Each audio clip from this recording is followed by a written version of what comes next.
অগ্রণী ব্যাংকে আমার লকার, আর একটা ব্যাংকে পূবালী ব্যাংকে।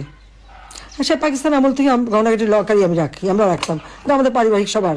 1981 সালে আমি যখন ফিরে আসি, জিয়াউর রহমান যখন বেঁচে ছিল আমাকে কিন্তু 32 নম্বরে ঢুকতে দেয়নি। জিয়া যখন নিহত হলো, এরপরে সাত্তার সরকার অর্থাৎ বিএনপি সরকার ক্ষমতায়, 12 জুন 32 নম্বর আমার কাছে হস্তান্তর করবে। ধুলাবাড়ি ময়লার সমস্ত ভরা জায়গা, রক্তের দাগ সব ওখানে। আমার কাছ থেকে সই করালো 72 পাতা, বললাম আমি আইনজীবী দ্বারা করবে, বাড়িতে তো মার্ডার হয়েছে, না সেটা হবে না।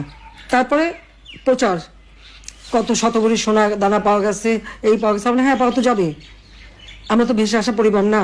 আজকে আবার অগ্রণী ব্যাংকে তালা ভেঙেছে, কেন তালা ভাঙলো? চাবি তো আমার কাছে, আমি তো এখনো জীবিত আছি। আমি যেখানে এখনো জীবিত আছি আর মামলায় কেবল একটা রায় দিয়েছে, রায়ের সব ধাপ তো শেষ হয়নি, তার আগে কেন হাত দেবে? এটা তো ডক্টর মোহাম্মদ ইউনূসের ব্যাংক ডাকাতি, সে লোক যে ব্যাংক ডাকাতি করছে, সেখান থেকে সব সোনা দানা বের করে এত ভরি, আমরা হ্যাঁ ভরি তো থাকবেই। সেখানে আমার দাদি, নানি, আমার মা, কামালের বিয়ে হয়েছে, কামালের বউয়ের গহনা, জামালের বউয়ের গহনা, এমনকি পুতুলের বিয়ের পরে তার কিছু গহনা সবই তো ওখানে রাখা ছিল। তো আমাদের তো ছিল গহনা, আমরা তো অস্বীকার করি না।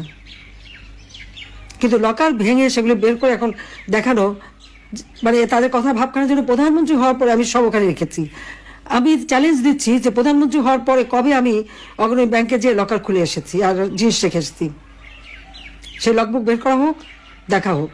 আমার তো মনে পড়ে না যে আমি 96 সালে প্রধানমন্ত্রী হয়েছে প্রথম, সেই 96 সাল থেকে এ পর্যন্ত কোনোদিন অগ্রণী ব্যাংকে আমি যাইও নি, লকারও খুলিনি।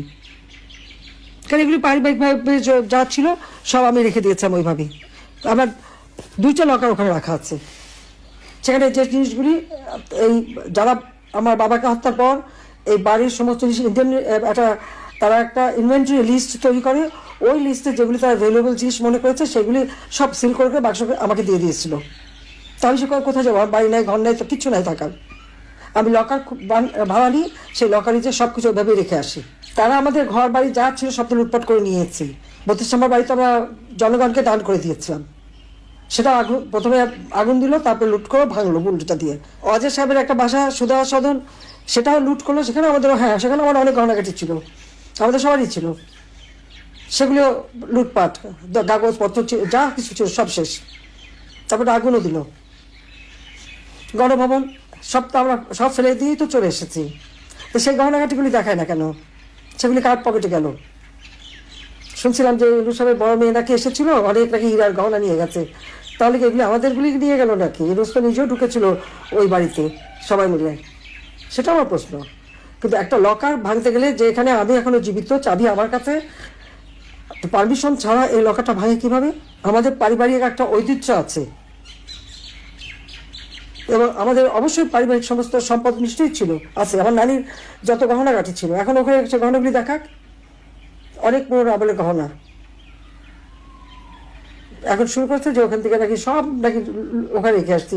সেখানে আমি সব দেশবাসীকে আপনাদের মাঝেই বলতে চাই যে লাস্ট কবে গেছে আমি লকার খুলেছি আর কবে কি রেখেছি।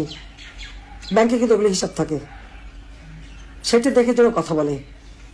তারা একের পর এক বাবা মা ভাই সব কেড়ে নিয়েছে, বাড়িঘর তারাও নিয়ে নিচ্ছে।